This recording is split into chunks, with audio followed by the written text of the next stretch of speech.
Hey, everybody. Good morning. So glad you can join me this early, hot Saturday morning. I want to talk about one of the things that we've been talking about in Honor Society.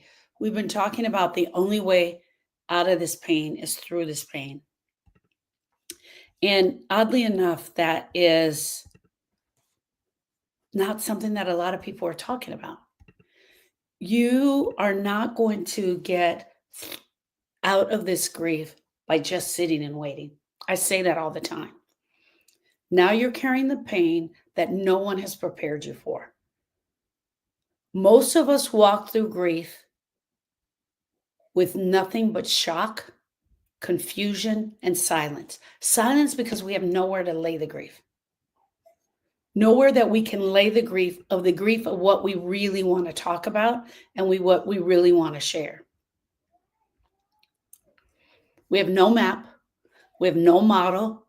No one's given us the model for how to do this. No one is saying, here's what this grief is. This is the purpose that it serves in your body.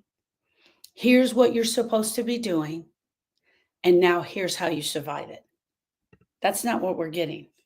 Instead, we're getting, girl, just hang on. I know this is tough, but you just hang on. We'll get it figured out. Hang on to what? This pain? This brokenness? It's so unbelievable to me. And it still shocks me. I don't think for the rest of my life this shock will ever go away. And the shock that I'm talking about is that no one teaches you how to grieve. No one teaches you how to grieve. No one gives you the tools for grieving. You are left literally on your own to figure this out. And that, my friends, I think is the saddest thing. That's the saddest thing next to your loss. You've had a loss. You've lost your person. Your arm has been ripped off. And yet you are expected to sit around and figure this thing out or to just lean in, just go with it. Unbelievable. Unbelievable. We're smart people. We're smart people. And it is absolutely unbelievable that this is how we treat our grievers. This is how we treat ourselves. Think about that. This is how we treat ourselves. This is how we allow the grief to go through our system, just not figuring it out. And that, my friends, is really sad. You have no map, no model. No one is saying do this or do that. I want to let you know today that this live is for women who can't figure out why she still feels this bad, why she's still feeling this broken. This live is for women that were told they need to keep being strong. When their whole world has fallen apart, they're told to hang in there and keep being strong. This live is for women who have been faking recovery, who are pretending like they're okay so that their family doesn't see how broken they are, who are pretending that they are okay in their brokenness in their heart so their family doesn't question them. I know there are family members out there, they're like, you should be over this by now. You should have moved beyond this. It's exhausting pretending that you're okay because you have to pretend in front of them. You have to smile like you're okay, while at the same time, you're in the bathroom just falling apart. You're not given the safe place to even talk about your person. For some families, you're not even allowed to say their name. You're not even allowed to say their name. Yeah, girl, I was late. She said, yeah, and good morning. This is something that I am absolutely teaching in Honor Society right now. Honor Society meets every Thursday from 4 to 6 p.m. Central Standard Time. It is the group of women who have gone through or are currently going through processing the pain of grief. And it is lifetime access for the life of the program, where we're actually breaking down each video over 2 or 3 weeks, where we're actually going into how to grieve, what grief is, and how to move it. And that, it was so good. I was like, you know what? I have to bring this. I have to share this so people can see. So I altered it a little bit, but I want to let you know that that's where this comes from.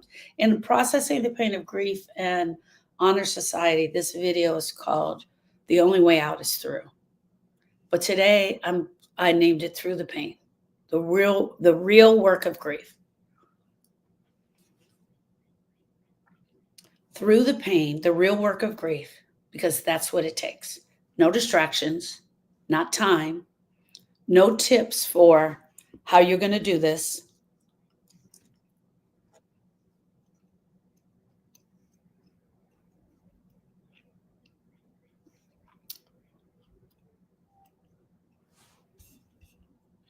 Sorry, you guys. I didn't mute the phone. And sometimes when you don't mute the phone, you get it turns the volume down.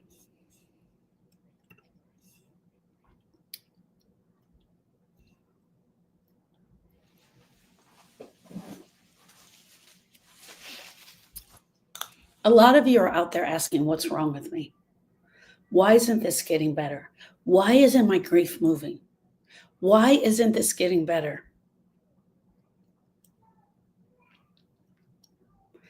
Well, this is just how I'm going to be. I'm just going to be like this for the rest of my life. If you're thinking any of those, thank you, Suzanne. What's wrong with me? Why isn't this getting better? This is just how I'm going to be for the rest of my life. Come and sit next to me. Come sit with me. I want to talk about that. I want to talk about that today because that is not true. Real grief takes work, and it takes work on your part. It takes action steps.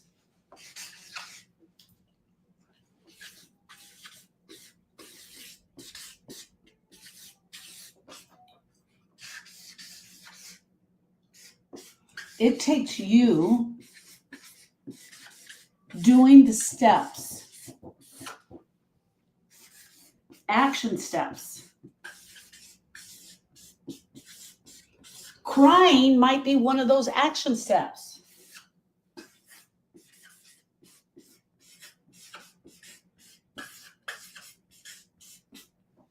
Real grief work. Oops, see, look at that. I'm going to put work here. The real work of grief takes work. Real grief takes work. It's action steps done on you. It's your part. It's not me. I'm not going to be able to get you through this. I cannot get you through this. You've got to do the work of grief. You've got to do the much needed work of grief. You, the griever, has got to come in, sit next to me, and then let's take a look. What are we taking a look at? We're taking a look at your heart. We're taking a look at your brain.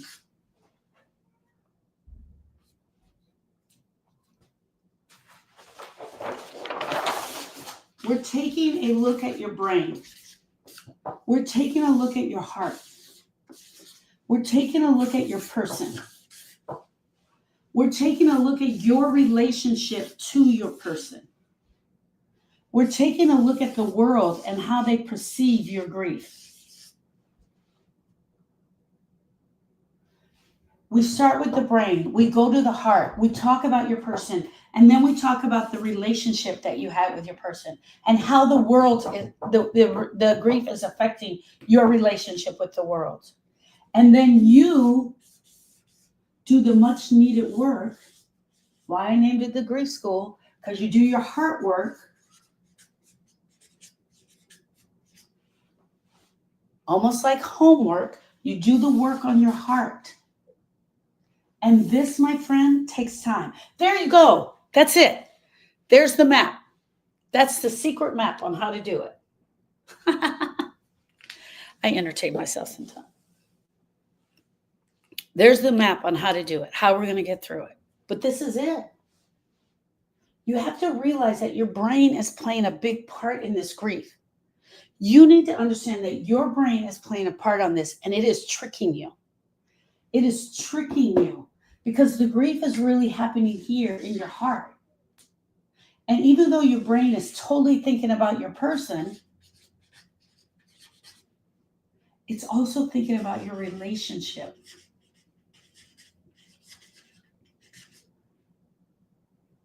What are all of the things about my person that I never got a chance to say? What is all the discovery? What is the grief discovery about my person? What do I need to discover about my relationship that I've never said out loud? I've never told anyone that in 1979 he had an affair. I never told anyone that. I've never told anyone that in 1979 I had the affair. I've never told anyone that. He left this earth and he never knew. He left this earth and never knew that I had an affair. I've never told her how important she was to me. I've never told her that when I was in the 3rd grade, I didn't want to go to school because I didn't want to leave her side. I never got a chance to tell her that I had cancer, that my heart rate was changing. I never told her how much I hated her.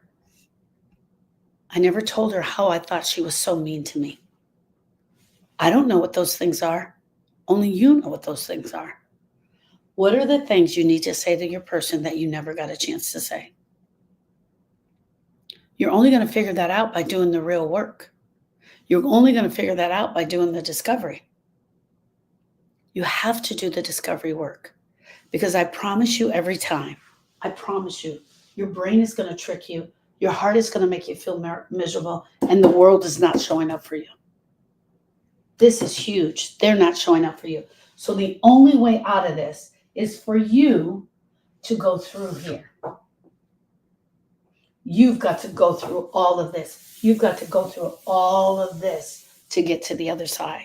What's on the other side? That's what we need to talk about. I never told him how much he meant to me. That's exactly how I felt with Austin. Man, 6900. I just felt that. Thank you. I never told Austin. He was 10 years old. I mean, I probably would have freaked him out, but think about it. Hey, buddy, I'm so honored that you're here with me. I'm so glad that you and I picked each other to do this journey together with. I'm so honored that I get to be your aunt. That you are the love of my life. I'm so honored. Because for most of us, we're going through life. We're doing the groceries, we're doing the laundry, we're cleaning the kitchen, we're making the dinner. We're going to work, we're going to school. And do we slow down long enough to say, thank you? And a lot of times we feel like our person leaves and we don't get a chance to say those things. But welcome. Welcome, everyone. My name is Sharon Brubaker, and I'm the owner of the Grief School. The Grief School is a private university where healing absolutely begins. But before we dive in, I want you to know something. This space is real. And if this message speaks to your soul, I want to personally invite you to my Forever Changed weekend. If you're in TikTok, you go to the link that says click here for hope. If you're in any of the other social medias, you click on the link that says Beacon AI, the Grief School. And I'm going to get to that in a little bit. Excuse me for chewing my neuro gum. I had the option of getting a second cup of coffee or doing the gum. So let's start right here. This is the most important truth that I can give you about grief. Grief is not a problem to be fixed. Even though this looks like a roadmap, it's not a problem to be fixed. This is part of your journey. Part of your journey is learning about thoughts, how your thoughts are confusing your grief, why this hurts so bad. I think these two work together. Who is your person Who are they? Who were they? Why were they so important to you? Why did your relationship together, why was it so important? Why does the world treat you like crap when you're going through this? And what is the much needed work that comes from your heart that needs to be done? That's what we teach here. It's not something that went wrong. I promise you. Yes, your person, hey, Duda sister, your person was ripped from your heart. They were ripped from your heart.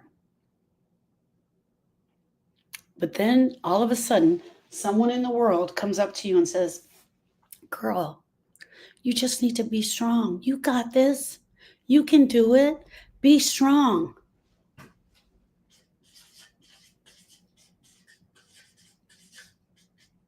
That's what they're going to tell you. You just be strong.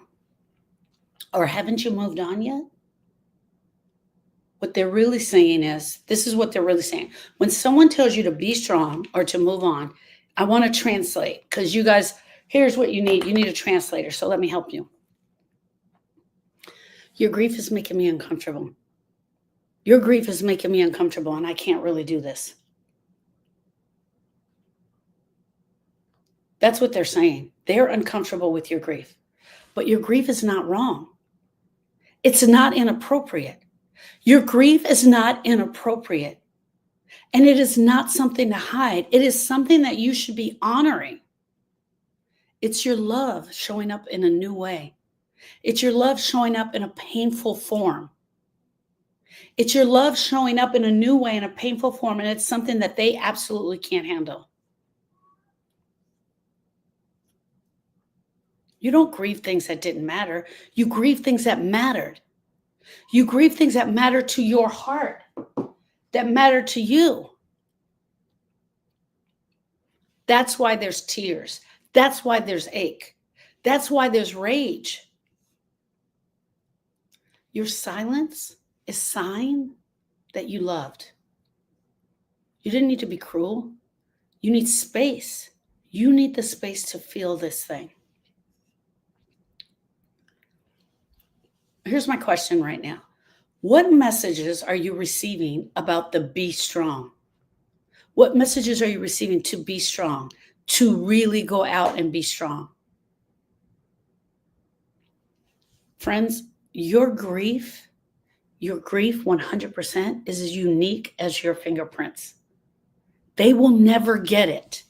People in the world will never get it. They're not going to understand it because it's not about them. Your grief is not about them.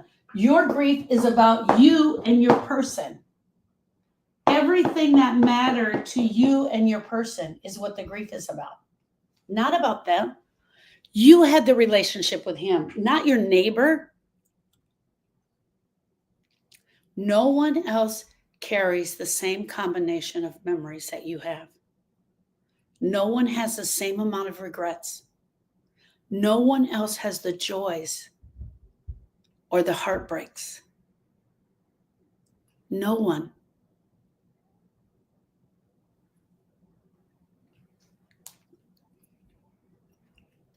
Becky says people say he would want you to move on. How do they know? I don't know.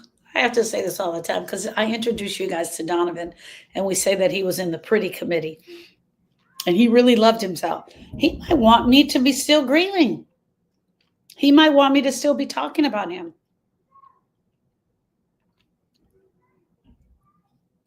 No one else can tell you how to grieve because your grief is unique to you. It's unique to you and your person. And here's the other thing. Okay, brace yourselves. I want to tell you guys this. It's none of their damn business, but yet they make it their business because your grief makes them uncomfortable and they want you to stop it.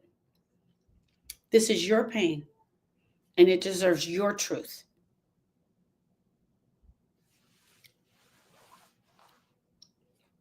Maybe it was complicated. What if your relationship was complicated? What if it was ugly? What if it was ugly behind closed doors? Here's the other thing. Think about this. I am not a widow. But nobody knows what me and my husband talk about on our pillow at night. Nobody knows. Nobody knows when we fight, what ugliness has gone on. Nobody knows how much I love him. Nobody knows that. People see Tony and I and they're like, oh, your relationship, wow, is so cute. It's so this, it's so that. But I don't know. Yesterday, he pissed me off about something. Oh, I wanted to see if the trash man had come. I wanted to see if the trash man had come. And he said, I'll go check. And he went outside. Mind you, I was vacuuming. I woke up at 5. I'd already vacuumed the living room. I put all the dishes in the dishwasher because I didn't do it the night before. I was putting a roast in the oven. The twins were running around because they had been up since 4 a.m. Brittany asked for some extra time to sleep. All this is going on at one time, and I'm like, oh my gosh, I always empty the dishwasher on Thursday, so I'm letting y'all in on some stuff. So I always empty the dishwasher on Thursday, and the refrigerator, because that on Fridays when our trash guy comes, so I like to clean out the refrigerator then. Oh my gosh, I didn't clean out the refrigerator. Let me go see if it's open. Twins running around, me getting a roast ready to go in the oven. I already did the carpet in pajamas.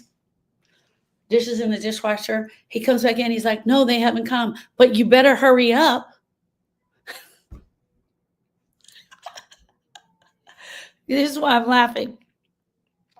Because when he said that, he instantly regretted it. Nobody knows about that. Nobody knows that Tony and I had that incident yesterday. Nobody knows that I did a full-on exorcist head turn on him. And I mean, I chewed him out. Nobody knows about that. Nobody knows that that really hurt his feelings, how we got into a fight. That's part of my relationship with him. So people are coming over and they're taking the view of the whole picture. They love him. They thought he was the best thing since sliced bread. They didn't know about the fights that you two were having. They didn't know about the arguments that you two were having. They didn't know what it was like.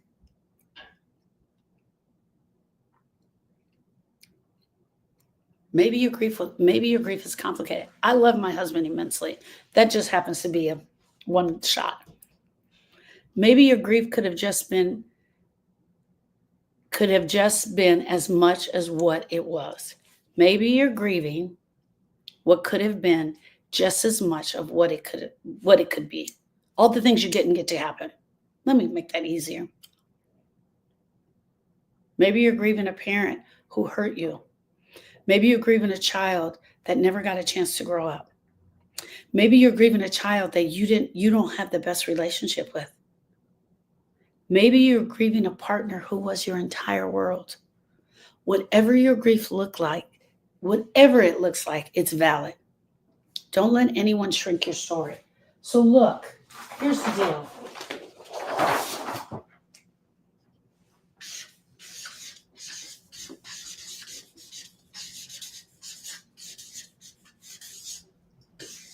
Who are you? And who were they?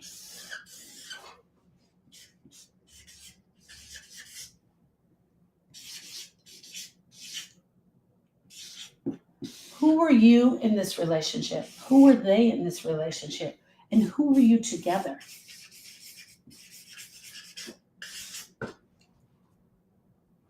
Nobody knows what this was. Nobody knows what this relationship was like. Who were you together? How did you function together? What did they take with them when they left? What did they take? Did they take your love? Did they take the argument that never got settled? Did they take their drug addiction that you had to live with for 30 years? Did they take their alcoholism? Did he take his abusive relationship with you, yet you still love him? Listen, did he take the abusive part of the relationship, or did he take the love that you have no idea where it fits now? Today is my first birthday without my parents. Bless you, my friend. My heart to yours. Truly my heart to yours. Duda sister says we went through so much in 33 years. Look at this. What if this was a 33-year relationship?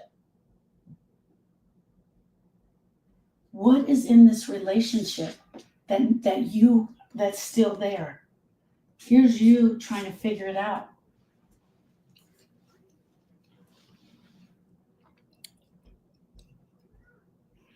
What part of your grief do you feel you've had to hide from others?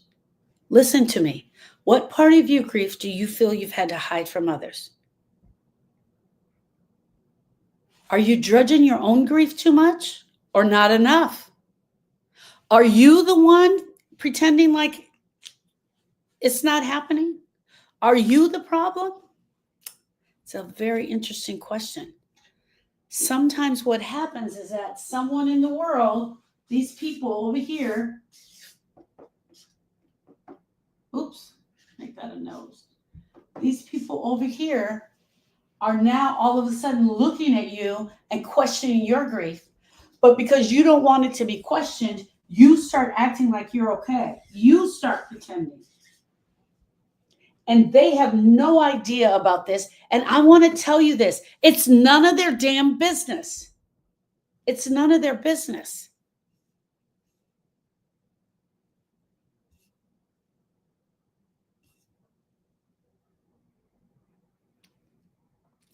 You've got to walk through the pain. You've got to walk through the pain. You don't get to walk around the pain.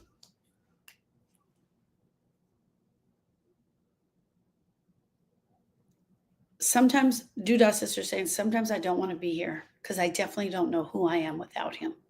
Think about that. Think about that. That's a thought we all have had. Who am I? Who am I now? This is exactly the type of things that we have to do in Forever Change to learn. Who am I now? Who am I without my person? Hey, Yvette. We face the pain and not fear it. Hear me out. We face the pain. We look in our relationship and we face the pain. Even this pain that they're bringing to us, even this is a part of the pain. We go after the pain. We don't fear it. We go through the pain. And it's painful and it hurts. I'm not going to lie or sugarcoat it for you. We sit with it. We speak it. We speak to it. We speak about it. We share it with other people. You don't need another book on grief. You need the book. You need the Processing the Pain of Grief book. You need the Grief Healing book. You need those books. You need that understanding. You need this grief to finally shift in your heart, to move in your heart, to move through your body so you can finally start to see the shift and feel the shift. There are a million books out there. Look at that. There are a million books on grief. That's just a sample of them. But what you really need is help. You need the understanding. You need someone who's put it all together. You need community. And that's what I want to offer here. I want to offer community.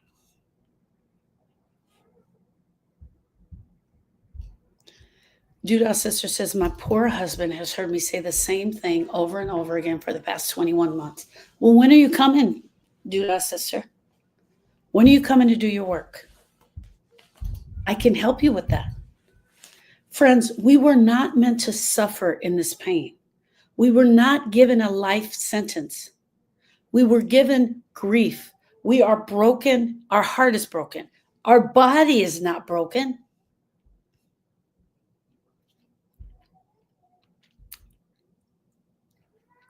Who were you before the loss? This is such a deep, profound question. Who were you before the loss and who are you now? In the forever changed, who are you now? Grieving is hard. I know it's a full body of work, but you're not broken even though your heart is broken. You are still intact.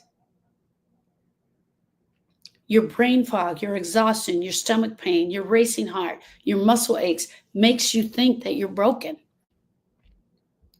But that's grief. That's the grief. Your body is carrying the weight of the heartache. Suzanne says grief transforms you. It absolutely does.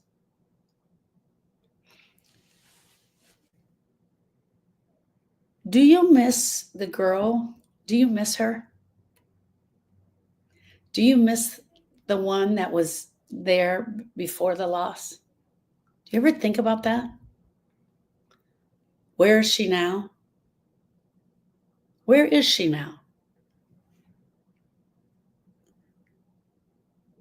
The Sharon that was before? And I promise you this, every grieving experience, you come out as somebody new.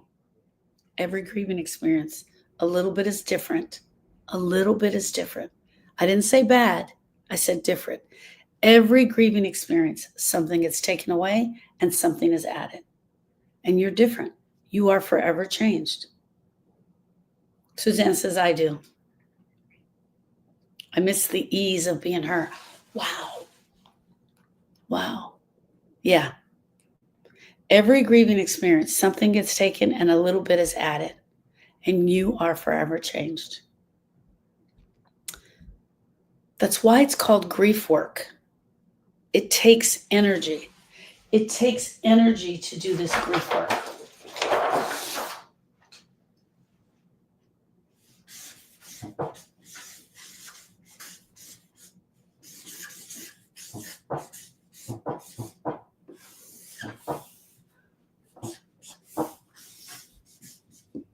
Heart work is actually your grief work, which is actually, where was I going with that? Heart work is your grief work, and it's energy,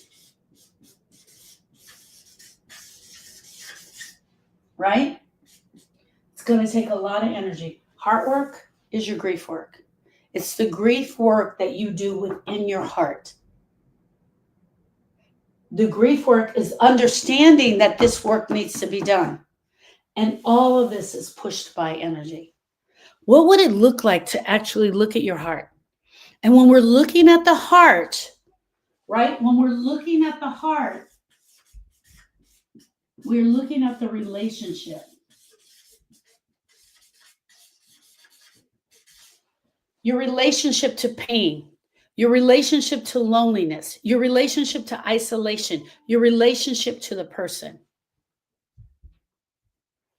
I know you want to do this because you are all women that are trying to get it together. You're trying to live the life. Did you hear what I just said? I was up at 5 a.m. I vacuumed the carpet before 7. I had a set of twins with me because Brittany called me and they'd been up since 4. I was putting dishes in the dishwasher, making their breakfast, pancake sausage, making their breakfast and putting a roast on the oven. You are all doing that. I know it. I'm not the only one. We're all doing that. We got all these responsibilities that we got to do. But I want to tell you this. You cannot schedule your healing into a nice little neat calendar day. Your grief is not going to respond to deadlines. You've got to get in there and do it. You got to get in the mud. Your grief is going to respond to your willingness to step in onto the grief healing journey. What is this feeling like in your body? Where have you noticed the pain showing up? What thoughts are you saying to yourself? Here's something else no one tells you. Grief lasts longer than you expected it. And it lasts longer than anyone else expects it. So if it's lasting longer for you, what the heck is it doing to all your friends and family? It's going to last way past the funeral, way after the calls stop. No more casseroles are going to be coming, and your grief is still going to be there. No wonder I can't see. I got the wrong glasses on. These 3 glass thing. Oh, there you are. It's going to be the death of me yet. Today was 6 weeks since my mom passed. And yesterday was birthday. So hard for me. I want to visit her. My heart to yours, my love. 0599. My heart to yours. Oh, I went to visit her at the cemetery. Oh, how was that? 0599. Can you share mom's first name so we can all honor her? Duda's sister said, I feel it all over my body. My mind feels like a tornado. My heart physically hurts. My breath gets stolen. Exactly. I shared this is that when Brittany made the phone call to me and my knees went to the ground, my breath left me. People think grief is done after a few weeks or a few months. I literally had someone in here tell me, well, as soon as the funeral is done, I should be done with the grieving, right? It was a gentleman. He's crying all the way up to um, planning the funeral, making all the plans. He's totally crying. He literally thought he was going to go to the funeral and the grief was going to be over. Think about that, you guys. Nobody tells us how long the grief lasts.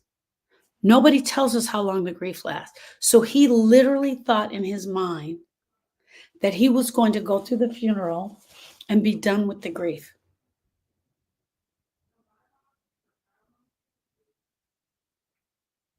The first year is brutal because you're in the fog. You can't think. You're not sure how to function. Everything is uncomfortable. Your clothes are uncomfortable. Your skin is uncomfortable. Your heart is uncomfortable. You look at the people that are still here and all of a sudden you realize you don't even like them that much. Then you've got to go through the birthdays, the anniversaries. And it feels like you're getting hit every single time. But then the second year comes. And for a lot of us, we think that when we are told to just hold on, that we're going to get to that part of the second year and we're going to get this, oh my God, I made it past the first year. The second year, my friend, can be harder than the first because the reality of what has happened to you will hit you now. Also, the fog is gone. The thing that you've been using to protect yourself is no longer there because grief demands that it be felt. It demands to be felt. Period. That's why so many people say it hits even harder because the shock wears off. And now you're just here. You're here in the full reality that they're gone. And everyone has moved on except you.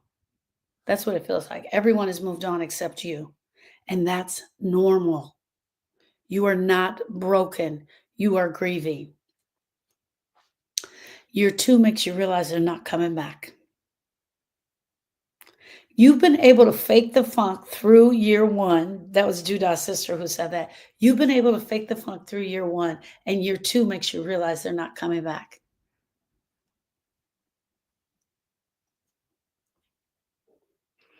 Sherry1333 says, as we get older, grief becomes a daily part of life. It's not when you get older. It's from the day you got here. Grief was a daily part of your life the day you got here.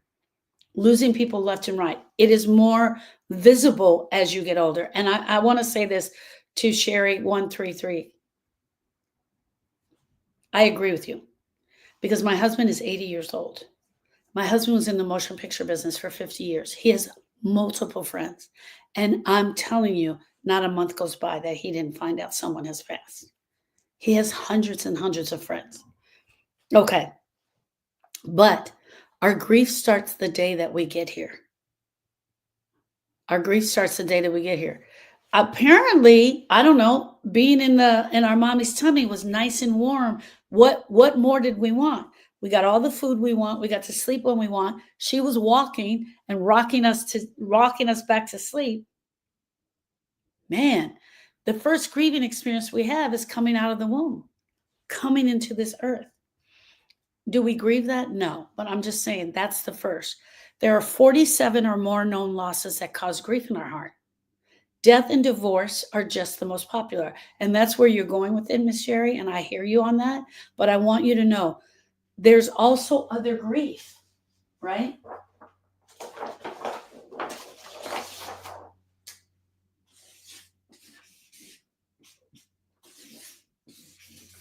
Grief is the loss of your relationship with your person.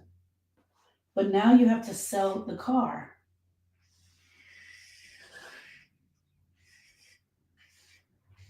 Look at me with my no drawing self. Your Fred Flintstone car. And after he left, your little kitty died or ran away.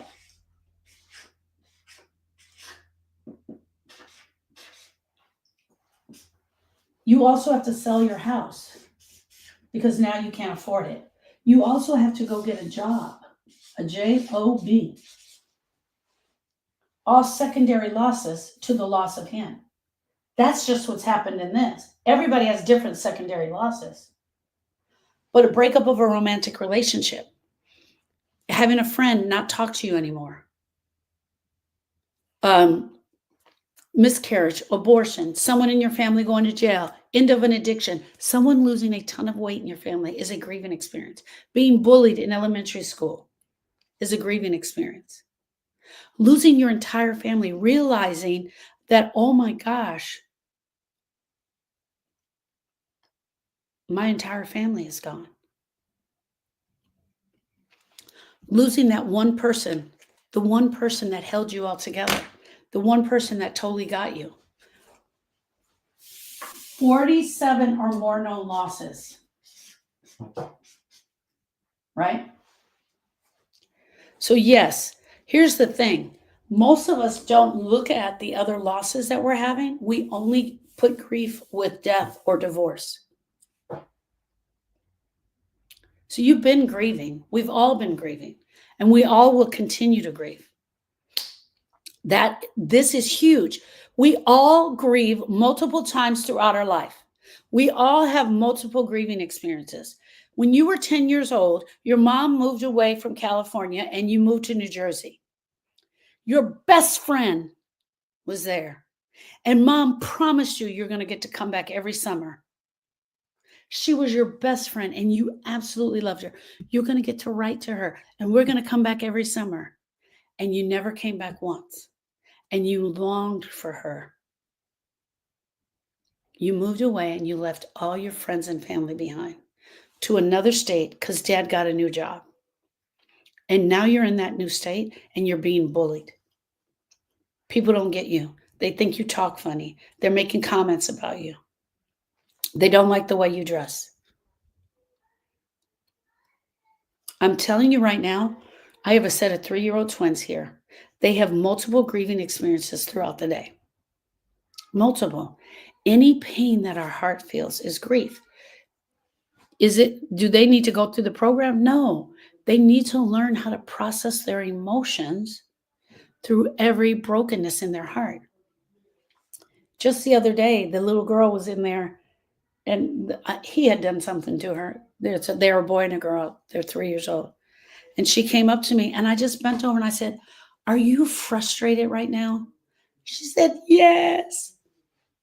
They have multiple grieving experiences every day. I'm sorry I got distracted. The second year, going through the milestones, Suzanne, can be harder than the first. Because the shock has worn off. And now we're just here. We're really here in the full reality that they're gone. Exactly what Duda's sister said. The reality that they're not coming back. The reality that you need them. That was the thing for me with Sharon. It wasn't that, I knew she wasn't coming back. It was that I still needed her. I still needed her advice. I still needed a best friend. I needed her to be near me. and everyone was just moving on. They were just going back to their life, except you. Grief is messy. Grief is ugly. Grief looks really bad. And what happens when you have nowhere to lay this grief? Your grief doesn't go in a straight line. It's not going in a straight line. It moves in tiny stages. It loops, it spirals. You might feel peace one day and completely devastated the next day. That doesn't mean you're doing it wrong. It doesn't mean you're doing it wrong. It means you're doing it. Grief will sneak up on you in the grocery store, at the doctor's office, at a red light, when you smell that shampoo, when you smell that cologne. That doesn't mean you're stuck in it. It means you're human. It means you're human here on earth having a human experience. And part of your human experience is grief. You can absolutely be okay and not okay the same day, the same time, multiple times a day. What moment catches you off guard the most? What do you do when the grief rushes in unexpectedly? Unexpectedly. What do you do?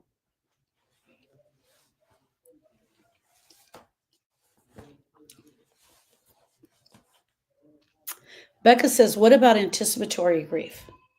My mom has terminal cancer. My biggest advice to you is this, my love. And it's going to sound a little tough, but mom is not gone yet. She's still here. And we can do something that's called grieving in real time. You need to have conversations with mom that are life changing and life altering.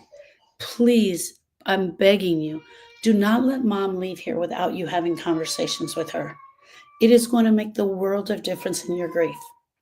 When my dad had cancer and he was dying, I had amazing conversations with him. I'm so happy that you're on this journey. You and I were on this journey together. How honored I was. Thank you, Dad, for taking care of me. Thank you for taking care of me. Thank you for loving me. Thank you for being my friend. We understand that the last thing to go is their healing.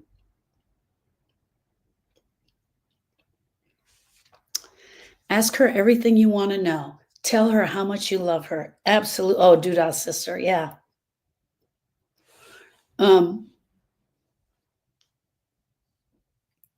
Becky, that's amazing. Becky says the best thing I ever did was spend my dad's last year telling him everything I needed him to know. Oh, girl, you just took my breath away. Can you imagine having that opportunity? Here's the other thing, Becca. The hearing is the last thing to go. So even if she's not talking, so my dad was laying in the bed. It was 3 days before he passed. It was 3 days before he passed. And I walked up to him and I said, Daddy, he was in the bed. Thank you. Thank you for loving me. Thank you for choosing me to take this journey with you. Thank you for providing for me. Thank you for everything that you've done for me. I went into the whole conversation and I told you guys, he looked up at me. He had a little cricket finger and he was like, you be good. He didn't say, I love you.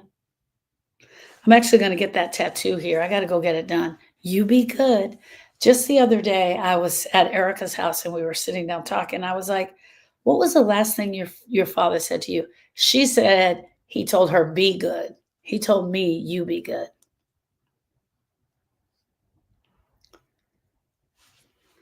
Friends, that is the exact work we do in the Forever Change Intensive. We talk about secondary losses. We talk about all of the secondary losses. We identify them. I help you identify what the secondary losses are. I help you identify the hidden grief. Once we find it, we start healing it. You don't need to stay stuck, but you do need to take one bold step for yourself and come and sit next to me. Allow me to help you. Let's do this work together. Are you ready? Are you ready? What are you waiting for?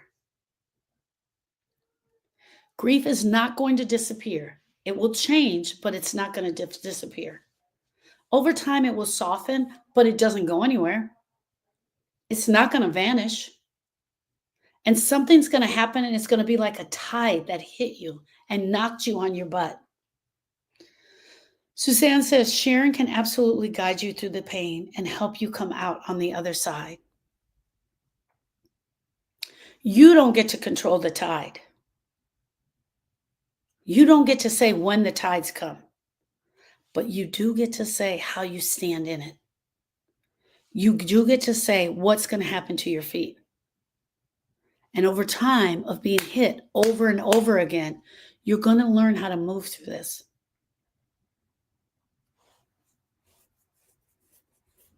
The water still comes. And that's not a failure, my friend. The grief does what it does. The grief is going to do what it does. It is going to play havoc. But you're still going to be here. You're still going to be breathing, and you're still going to be showing up. But are you showing up for yourself?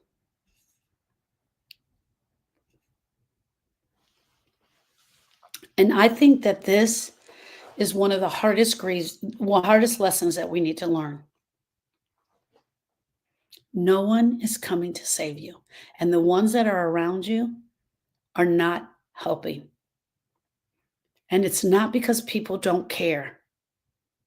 It's not because no one gets your grief. It's because they don't know what to say. It's because no one can do your grief work but you. No one can do what's in your heart.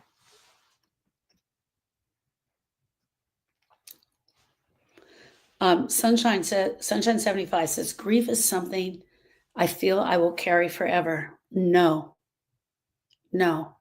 I miss my mom every single day. She just passed in April.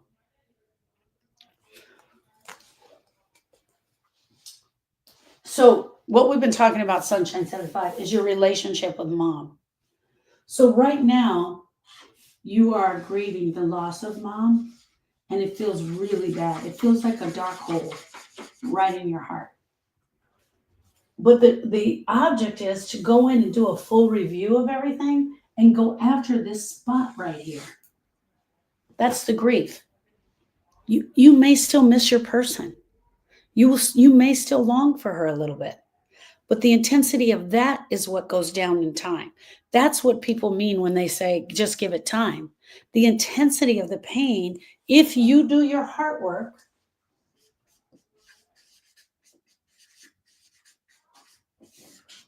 which we call it heart work at the grief school, we don't call it homework, you can go after it and find where every place that you are incomplete, every place that you are incomplete.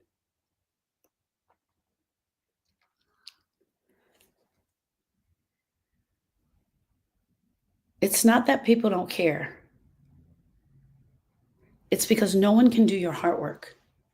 This is your heart. This is your heart. It's your loss. It's your story. It's your grief story. You have to walk through it. And that sounds brutal. But here's the good news.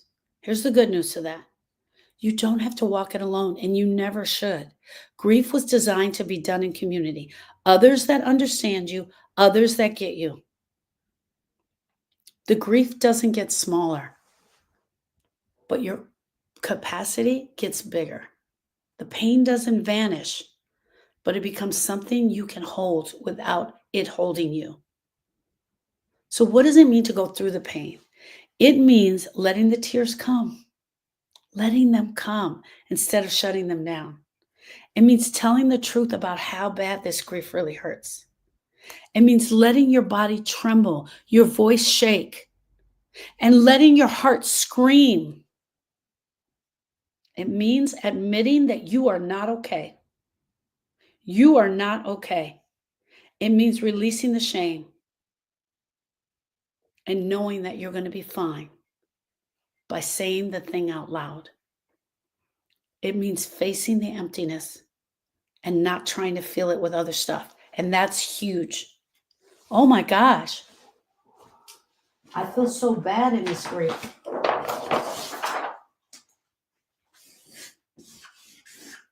this.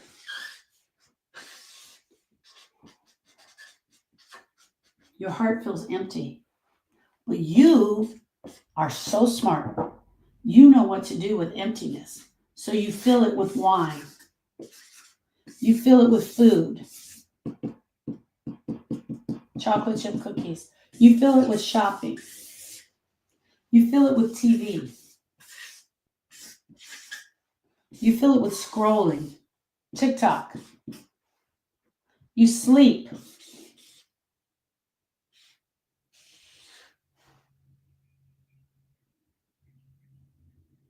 You stay alone. You don't talk to anyone. You get off the phone. You start being by yourself.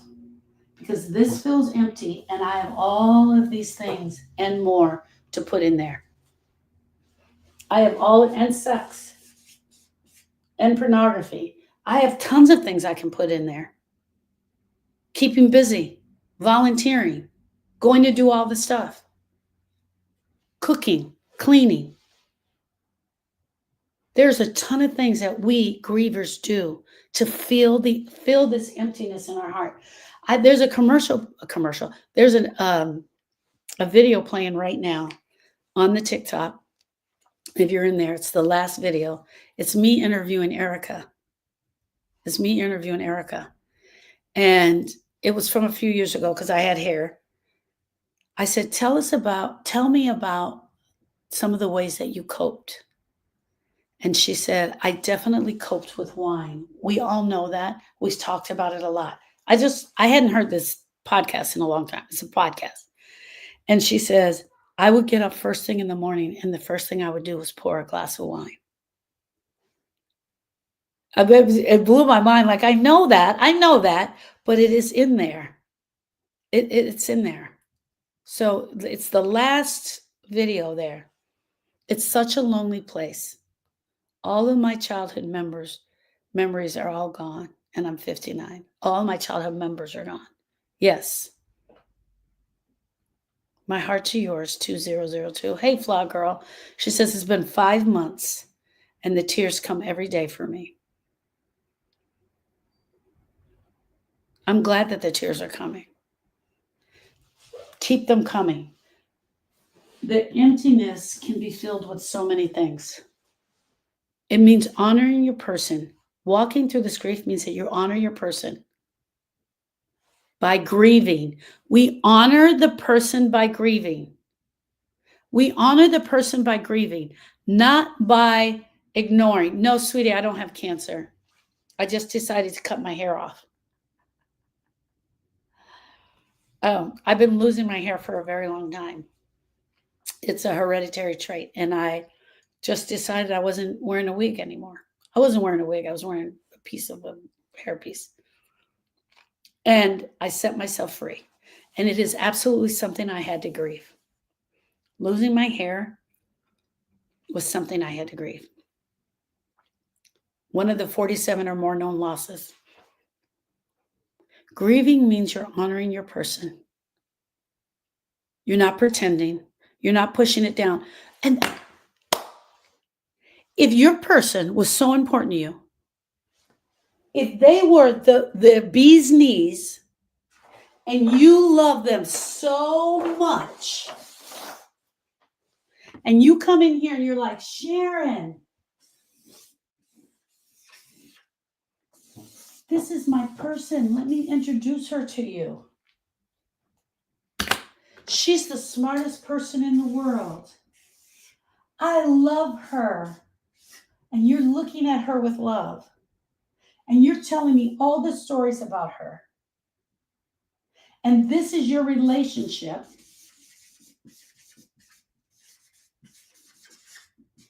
And it was amazing. And she dies. Why are you not grieving her? If she was the biggest, most amazing thing in your life, why are you not grieving her? Why are you over here pretending like it's okay? Why are you not doing your grief work? The most respectful thing you can do for your person is grieve them properly. If you love them as much as you're saying, why are you choosing pain? Did this love equal pain forever? Grief is your love that equals pain.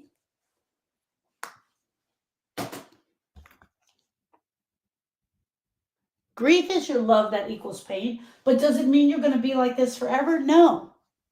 Because if you're telling me the truth, if you're telling me that I really love her, she's the most important thing, then you should want to do the work.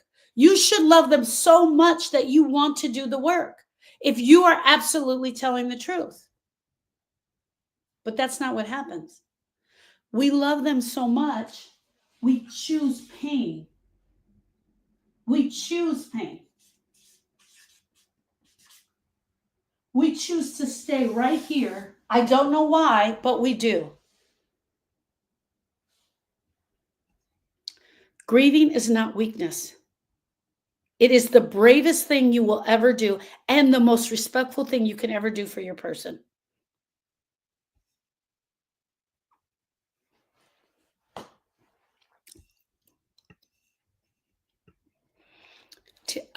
Tammy says it is horribly brutal, but every little step makes it a little bit better. And one of those things is listening to Sharon. It's listening. Yes, I love it, Tammy. Thank you. But you also have to take one step towards me. I'm not going to come and get you. I'm not coming into your house. I'm not the Gestapo. I'm not coming in your house to pull you out. You have to make the decision that you are ready, that your person was worth it enough to do the work, that your person was worth it enough to do the work. Hear me out.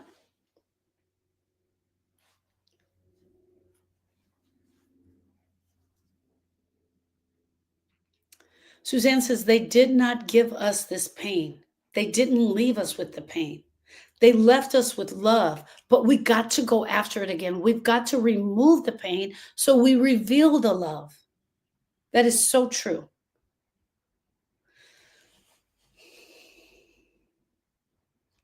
Becky says, sometimes I feel like if I remove the pain, it will be my only connection to Ashton. That's exactly how I felt. Exactly how I felt. And here's the other thing. Here's the danger, friends. The longer you hold on to this, the longer it will stay. And the longer you will not want to get rid of it.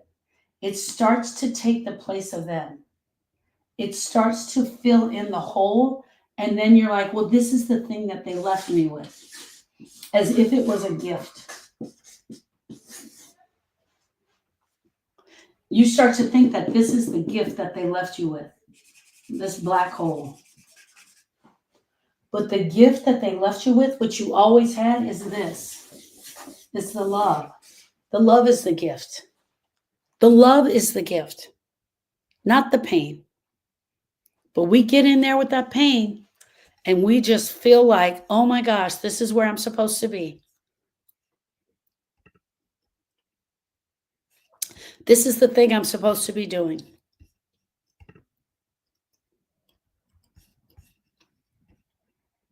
The only way out of this is going to be absolutely through it. I promise you. I promise you that. You've got to go through the pain. You've got to go through the pain of grief. Going through the pain of grief means being willing to look at the grieving experience. Look at your heart. Look at all the ways and all the things. I know you want the pain to go away. I know you do. I believe you do. But I know that you're also questioning it. I did that too. I questioned, if I let this go, I'm not going to feel it. So let me show you. Let me show you what that looks like.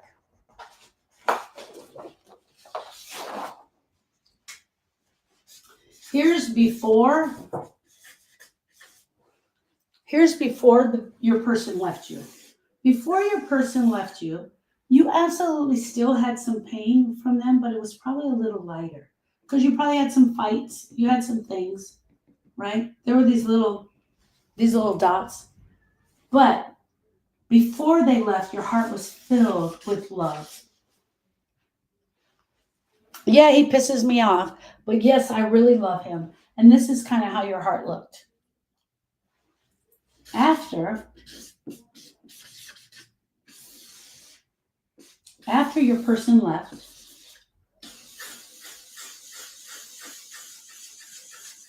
and during the grieving experience, there's some love in there, but you don't see it. It's so tiny, you don't even know it's there. Because what you're really filled with is pain. And the pain feels comfortable. This is the day that they slammed the door. This is the day you yelled and screamed. This is the day that he got the certificate at school, which was really big. It makes you smile and it's all really great. So you have these heart moments within the heart, right? You have these things, but you also have these heart moments within the heart that are really good. And that's the love. And the love is really big. It's before, after the loss, right? And then you do your heart work.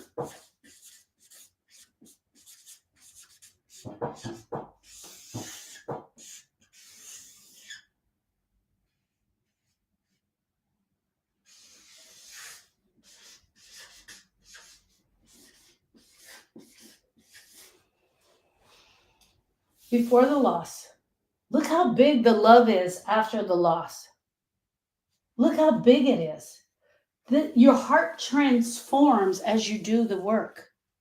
You're going to be here, but for a lot of us, we want to stay right here because we feel like that's what he left us. And it's true. I absolutely felt like this is what he left me, and I wanted to stay right here. There's a whole nother section where you take out the blackness of the heart and you fill that hole with love. I promise you that's what happens. Friends, go to the link in the bio. Click on the link that says Be Here, Beacons AI, the Grief School. Watch the video that says watch this video. I want you to pay close attention to the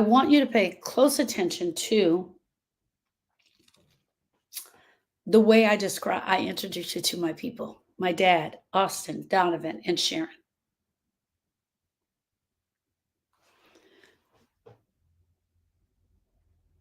My husband passed on 5/12/25, and I can't find a support group that will return my call. Rita, my support group is online. It's called the Grief School. If you go to the link in the bio, you can click on the link that says click here for hope. We meet various days. It's called study hall. So you want to sign up for study hall. There's no charge. It's an amazing group. Many of the study hall members are in here. You want to sign up for study hall. Honor Society, I also have every Thursday from 4 to 6. And that's for the people who have gone through processing the pain of grief, which is a program that I created that teaches you how to actually process the pain. Pasadena, Texas area. I'm in Frisco, Texas. But right now my program is online. I hope that helps, my love. I should have said I love you. I sent love so much. Thank you. You want the pain to go away. You want to be able to breathe again. You want to stop crying in the car. You want to stop pretending. You want to stop feeling like a ghost in your own damn life. But you don't get there by avoiding the pain. You can't put your head in the sand and act like this is not there. You don't heal by staying busy and distracting yourself. You heal by going through the pain. You heal by looking at it. You heal by talking about it. You heal by learning how to process the pain. Friends, grief is exactly like standing in front of a storm, seeing the storm coming, and then deciding to run. This is what we're doing if we decide to stay here. You see the tornado coming. You're like, oh my gosh, there's a tornado, and you turn to run. And that scenario happens multiple times throughout the grieving experience, and it will happen again and again and again, and knocks you flat on your ass. It picks you up like a rag doll and it shakes you. You don't heal by staying busy, distracted, by going around the pain. You can't go around this. This is the only path. You can't outrun it.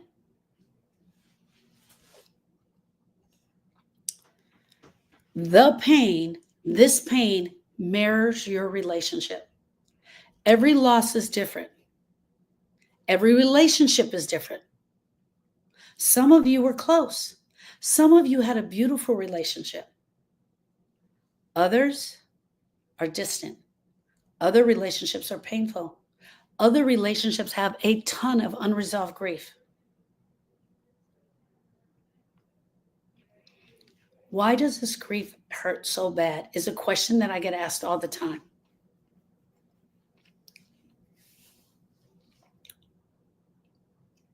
Why does this hurt so bad? It is because of your relationship with your person. And I don't know, because each one of you are going to have a different relationship, and each one of you are going to have a different parts of pain. There are multiple people in here who have lost their mom. There are multiple people in here who have lost their dad. And neither one of you understands what the other person is feeling. Even I don't. I've lost my dad. And if you come to me and you say, hey, Sharon, my dad died. I know your dad died. I know that you can help me. I can help you, but not because my dad died. I can help you because I know how to work this grief. I know how to get through this pain. Not because my dad died. Because I don't know what you're going through. I don't know what you're feeling. Because your relationship with your dad was your relationship with your dad. Maybe your dad was Mr. Brady from the Brady Bunch. Maybe your dad sat and talked with you every day after school. My dad wasn't even home when I got home from school. Maybe your dad helped you walk through life and went on dates with you so that you can understand what a woman should be looking for when she's dating a man. Now, my dad did a lot of wonderful things, but that's not something he did for me. Maybe your dad beat your ass every day of your life. That was not something my dad did for me either. I don't know what your relationship was like with your dad, but I know what it was like for me. And I know the brokenness in my heart with my dad.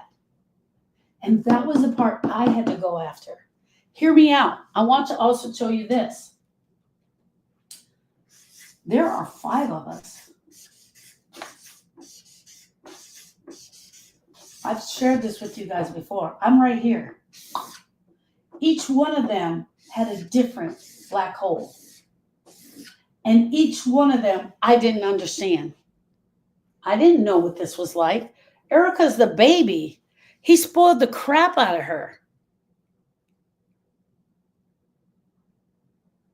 He spoiled the crap out of her. I don't know what it was like for her. You're not just grieving the absence of your person. You're grieving the meaning. What is the meaning of this loss? What does it mean to you? What does it mean now that they are gone? Let me say that again because this is huge. You are not just grieving the absence of your person. You're grieving the meaning of this loss to your life. Your life is altered because of this loss. What does that mean? What role did they play? What identity did you have with them? What was ripped from you? Not just the grief. It's not just this grief. Excuse me. You have to learn who you are again, who you are without them. Who were you with them? Why did you allow this to happen that way? You've got to go look at all of that. You've got to drop into the full body of work that starts with your brain and goes to your heart. Friend, I see you. I see you. I know this is painful. I know this is absolutely painful, but I want you to know this. Just because it's painful and just because it's hurting doesn't mean it's undoable. Doesn't mean we can't do this together. Who taught you guys how to grieve? Who taught you how to grieve indirectly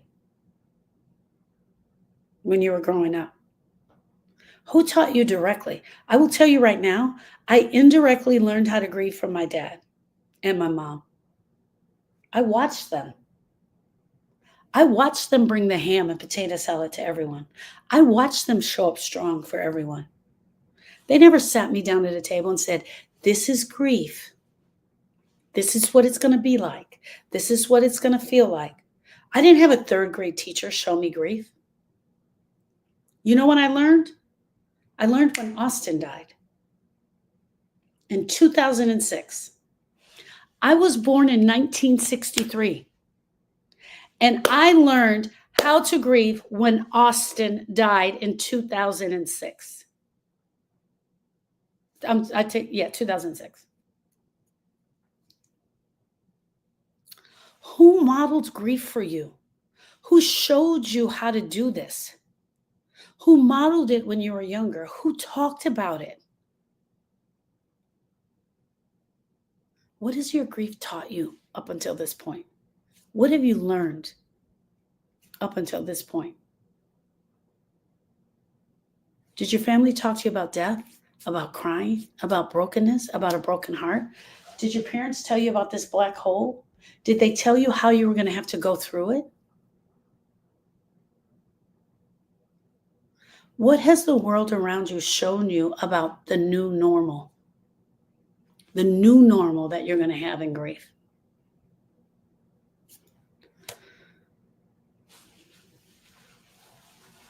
It's time, friends.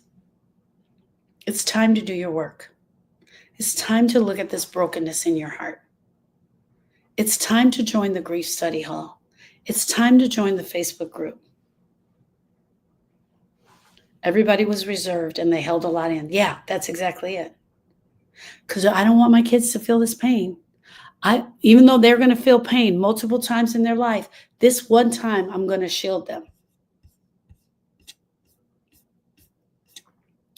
Friends, my name is Sharon Brubaker, and I'm the owner of the Grief School.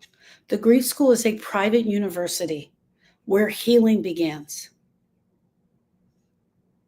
I want you to know that I teach an educational program on grief and loss to women who are grieving. I sit with you. I sit with you so you can feel heard, supported, and understood. And the way that I do that is multiple ways. I do a grief study hall, which is I give back to the community for that. I do these lives. I have a Facebook page, which is called The Grief School. The lives are recorded in the Facebook page. I have a podcast called Healing Starts with the Heart. If you go to the link in the bio, you can find it all there. I also do a Forever Changed Weekend Intensive. It's not a feel-good retreat. I'm not giving you a massage. It is a place where we get down dirty. I teach the program with my sister, Erica. It is Thursday, Friday, Saturday, Sunday. And the bonus day is Monday. We meet when we get back home on Zoom. If you're ready to stop pretending, if you are ready to feel like I got to get back to living, then this is the time. Grief isn't just hard. It will disorient everything in your life. And one of the reasons that it is most hard is because no one has taught you how to do it until now. I promise you, I have cracked the code. I've cracked the code on how to do this grief thing. And more importantly, we have been lied to. We've been lied and told that we're going to stay like this for the rest of our life. And that is not true. Most of us have walked into this grieving experience completely unprepared.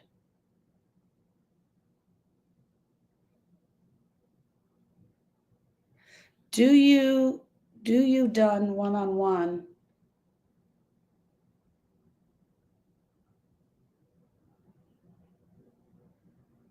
Yes.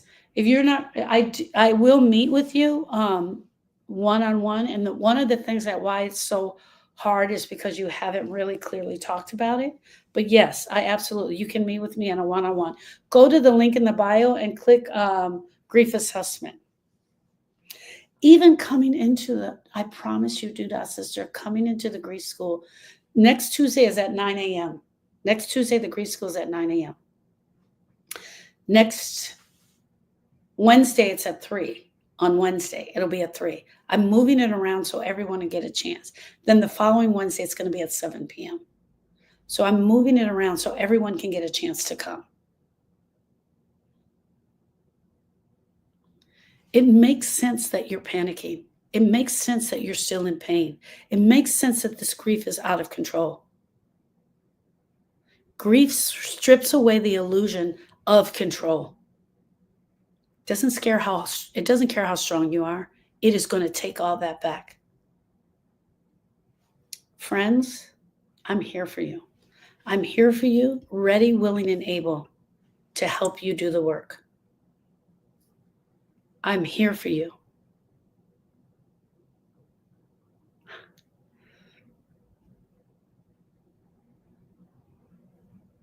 I recall wanting to heal, but to leave just a little grief, thinking that that was what I left. That's what I have left to her, and that's not true. Look at my friend Sandra. I never learned how to grieve. I never learned how to grieve. I didn't. Mm-mm.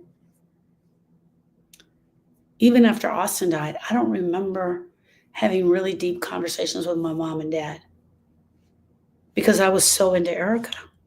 Now that I think about it. And my dad fell apart. My dad was 6'4". He was way over 250 pounds at that point. Big old guy. And he fell apart.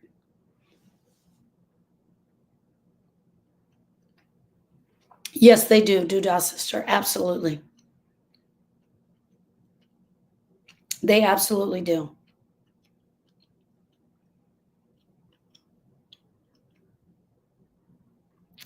That's not fair. She said people have problems with addiction. And he was told, I know he could die. All right, friends, click the link in the bio. It says click here for hope. If you're on any of the other social medias, you click the Beacons AI at the Grief School in the post. There you can find out so many things about me. The Facebook group, Healing Starts with the Heart, the podcast, the weekend intensive. Watch the video that says watch here, but pay particular attention to, I hadn't looked at their pictures in forever. The love that's coming through. That's the love you're going to get back. That's the love you're going to get. All right, guys, I got to go. Guess what? I'm babysitting a set of 3-year-old twins today. My daughter's going out to do an open house, and I'm going to be babysitting. So please pray for me because I'm going to need it. I love you all. I will be back on Tuesday morning I'll be back on Tuesday morning is the study hall, and I will be back just after the study hall for the next live. And I'm honored to be here with each and every one of you to sit by your side. So Tuesday is the next live. Wednesday is the emotional reset, the encore. If you haven't done that, it's going to be huge. This Wednesday's was great. We not only talked about emotions, but we talked about intellect. And it was so cool. And the share was just amazing. The share was just amazing. So the encore for the emotional reset is there. It's $19 with 2 more Wednesdays to go. And then I'll see what we're going to do next. I'll see what thing we're going to do next. All right, friends. I love you. Thank you. Thank you, Suzanne. Thank you, everybody, for being here. I will see you on Tuesday morning. Bye.